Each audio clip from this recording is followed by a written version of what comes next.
Hello, good evening and welcome to Prime Business. I am Pius Kojobaka, Technical Advisor to the Minister and GPP2 Project Focal Point at the Ministry of Energy. Dr. Yusuf Suleiman has announced that a value for money audit will be conducted as the government considers a state-led takeover of Springfield Exploration and Production Limited's stake in the West Cape 3 Points Block 2. According to him, the audit aims to assess whether the proposed takeover aligns with the country's interests and provides value for money. Dr. Suleiman spoke to Joy Business.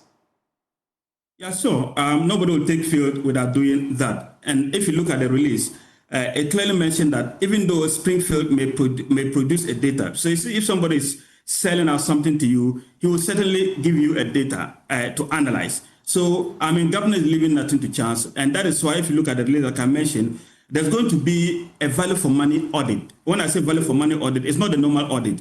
It's a transactional advisory body and a consultant with the state-of-art technology and the technical know-how to be able to assess what Springfield has, whether it is worth what we're going to take or not. So yes, it's not just going to be taken on the face value or on top of the table. There's going to be a due diligence that's going to be done to make sure that, I mean, the asset is valued as it is. Other than that, anything short of that, then we might not be doing ourselves good. But it's good that the release mentioned that, yes, that's going to be done. And that's certainly going to be done and to ensure that we have value for money. The Ghana Revenue Authority is hopeful Parliament will give the green light to the new VAT amendment bill before Christmas, paving the way for full implementation of the country's revised value-added tax regime on January 1, 2026. Speaking at the PwC Post-Budget Forum here in Accra, Commissioner General Anthony Sapon says Parliament has already begun deliberations on the proposed reforms. Here's more. At the PwC 2026 Budget Digest Forum, the Commissioner General of the Ghana Revenue Authority, Anthony Kwesi Sapon, said early approval is crucial to ensuring a smooth transition into the new system, which aims to simplify VAT administration, strengthen compliance, and reduce the tax burden on businesses. So in respect of the VAT, the reform that we are doing, the bill is currently before Parliament. Actually, from here, Parliament has started looking at it at 10 a.m. So from here, I'm going straight to join my team to make sure that we are responding to their questions and explaining. We are hoping and expecting that we will get parliamentary approval before they rise for the Christmas season, and hoping that the President will also be able to assent to it. So if all these plans goes well, we will expect that the implementation should start 1st January 2026. Country senior partner at PwC Ghana, Vish Ashab, speaking to Joy Business on the sidelines of the event, described the 2026 budget as satisfactory. We think that it's broadly satisfactory. Of course, what's happening now is there's a bill that's being under consideration by Parliament. So we wait to see the final details of the act. But you know, the thrust of the whole reform effort, based on what the business community has been telling us, is that we want the system to be simplified. You know, a lot of the time it's not that people don't want to comply, it's because the systems get so complicated that it makes compliance difficult to achieve.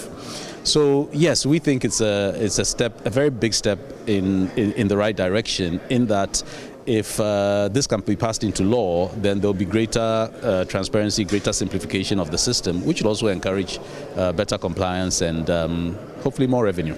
The VAT reforms form part of government's broader strategy to modernize the tax system, improve revenue mobilization, and support economic recovery in 2025 and beyond. Chief Executive of Telecel Ghana, Patricia Obunai, is advocating for more collaboration between corporate leadership and internal auditors. She believes this will help avoid any form of risk in transforming organizations. She made the call in an interview with Joy Business after addressing the Institute of Internal Auditors Ghana 2025 Board and CEO's Governance Forum here in Accra under the theme, Governance Amidst Transition. The Governance Forum this year was aimed to discuss key concerns raised in the Global Governance Report, which highlights some gaps in corporate governance during transition. The topic was described as critical due to the ongoing transformation in various corporate bodies and the governance structures across the African continent. According to Chief Executive of Telecel, Patricia Obunai, engaging internal auditors from the beginning of a strategy can help avoid future occurrences that may distort the company's reputation. My point at the conference today is that you don't do such a transition without your internal audits at the forefront of the discussion. It should not be after the implementation. The reason is that you have to identify the risk associated with this. We identified our financial risk, our reputational risk, our operational risk, and together with the internal audits, working with the Risk Council, working with our audit committee, we were able to overcome these risks. So putting governance in place at the start of the project, for me, was one of the key elements that drove the growth, that drove the success of the transition.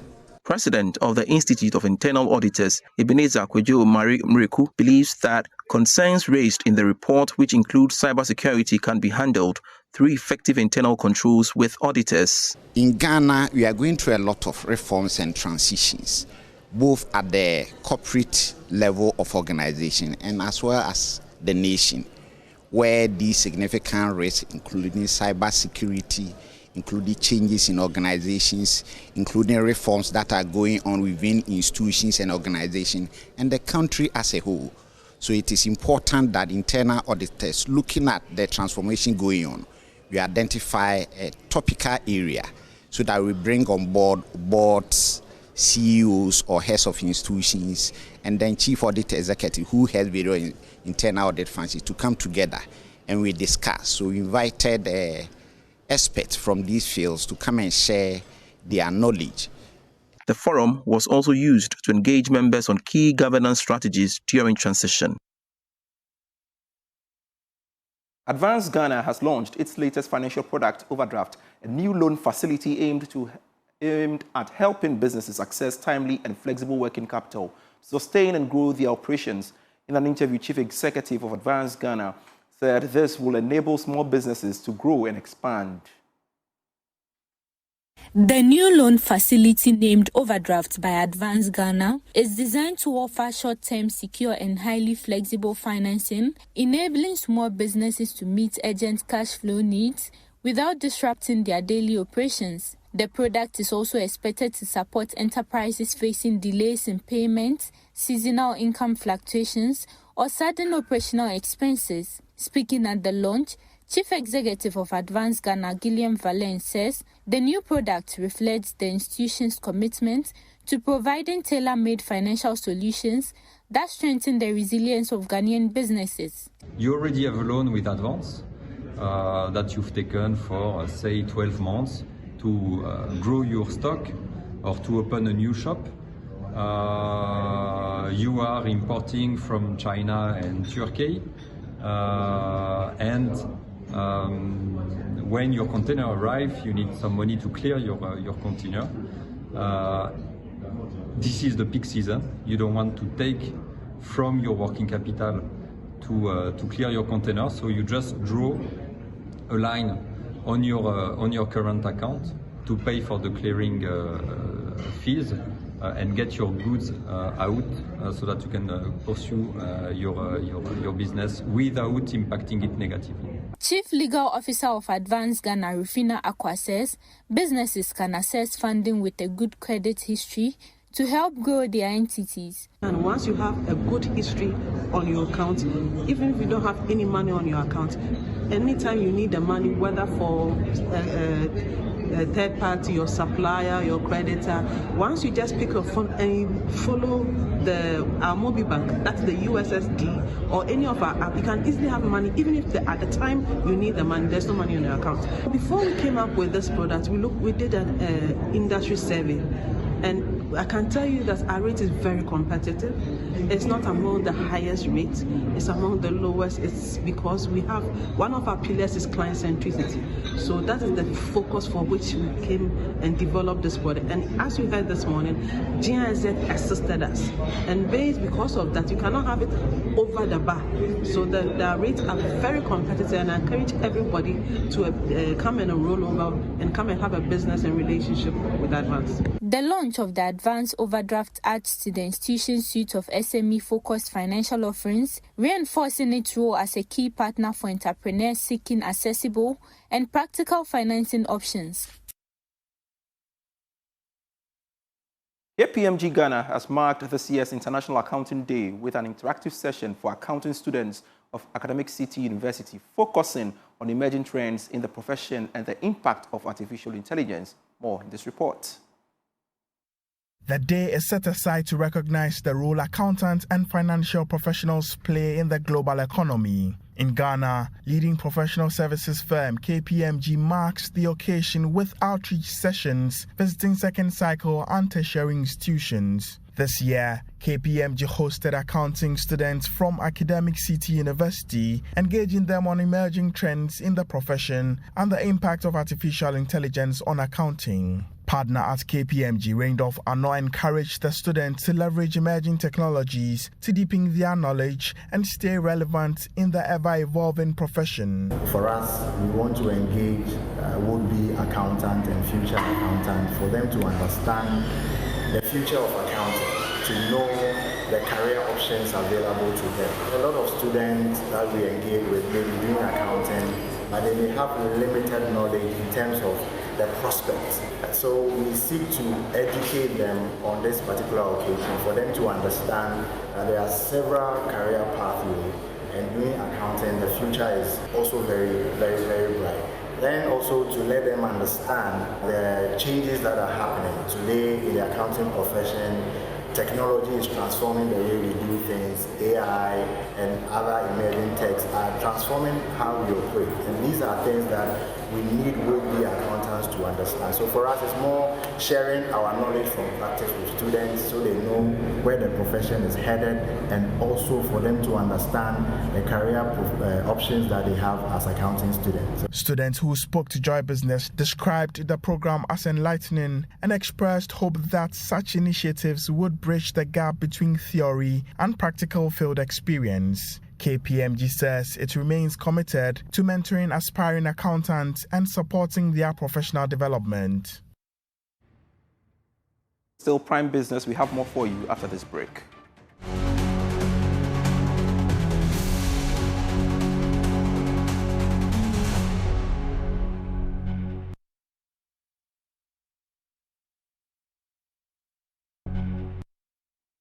Hello, welcome back to Prime Business.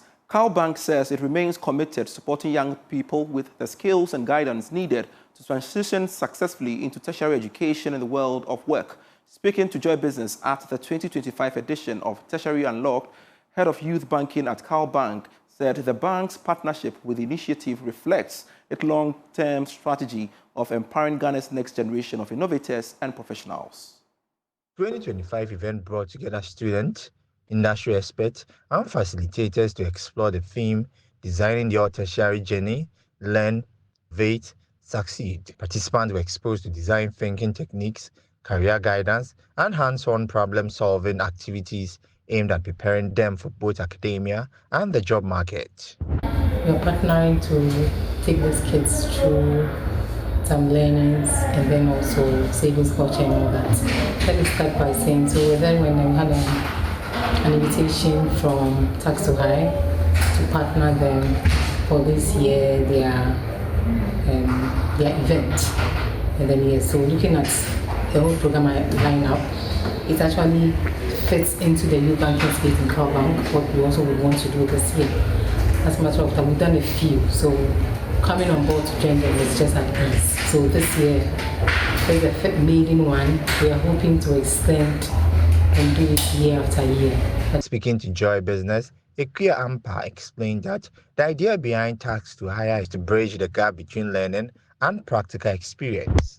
Clever Career Consult is an organization that supports young people with their career development, and under Clever Career Consult we have two great initiatives, that is Virtual Career Office and Tax to Hire. Virtual Career Office supports young people with their career development through mentorship, creating internship opportunities for them, and then also under that we have our flagship event, which is Tertiary Unlock. Tertiary Unlock is a yearly event that we organize for high school graduates transitioning into tertiary and then tertiary students. Basically what we do is that we create awareness for young people to be intentional about preparing for their careers and also finding opportunities that will help them build skills that are relevant for work, and even if they wanted to start their own business. The event also featured a problem-solving and pitch challenge where student teams presented innovative ideas on how employers can attract and retain Gen Z talent. Players in the logistics and transport sector are being advised to support government in addressing the many challenges confronting the logistics and transport value chain, such as high transaction costs and complex cargo delivery process. According to the Transport Minister, Joseph Bukari-Nikwe, addressing these issues will help position Ghana as the preferred trading hub in West Africa. He was speaking at the SILT Logistics and Transport Conference. The Chartered Institute of Logistics and Transport Ghana's conference, which was themed Shaping the Future of Ghana's Economy Through Logistics, Transport and Supply Chains, brought together leading experts to deliberate on infrastructure development, promote digitalization, enhancing trade facilitation safety standards in the sector. In a speech read on his behalf by the Director of the Transport Ministry, Nathaniel Wilson, Transport Minister Joseph Bukari-Nikwe urged industry players to support government in addressing challenges in the sector. Logistics and transport service providers must implement policies that ensure that goods are produced, transported and distributed to the final consumer in the most cost-effective manner. A significant step towards achieving this is to identify and address the factors that confront the logistics and transport value chain, including high transaction costs, complex cargo delivery processes, excessive charges, and crippling demurrage penalties, as well as inefficiencies resulting in longer port turnaround times, among other issues. Special advisor to the President, Joyce Bawumutari, urged sector players to come up with solutions that would create a robust transport system. To facilitate commerce, to support industry, to connect communities and act as strategic catalysts for national competitiveness, we must by all means industrialize. In terms of our regional integration, in terms of the Free Africa, Free Trade Continental agenda, and above all, in the multi-interconnected world that we all live in, it is imperative that we move efficiency into our ports, into our roads, into our railways. And of course, we do not even have a multimodally complementary system of transportation. How then do we compete globally? I believe that the very thought-provoking presentation speaks largely to this particular fact.